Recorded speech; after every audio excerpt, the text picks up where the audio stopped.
Ayan, good afternoon mga ka-Risley friends. Sa panibagong vlog naman tayo ngayong hapon. Ayan, time check tayo is 2 PM.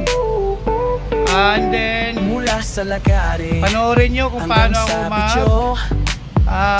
display sa aking mga pinamili. Ayan po. Tumutulong sa kapwa. Ayan, mga pait, para sa pangarap. andun yung iba doon naka-display na yan. Yung mga malapad na kutsilyo. Ayan. Ayan mga ka-Risley friends.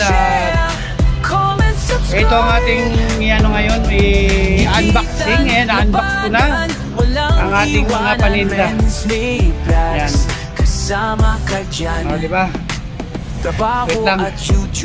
At nainitan ako. Wait lang. Ayan, mga ka-Risley friends. Wala na natin. 3 points. Aning pieces, 3 points.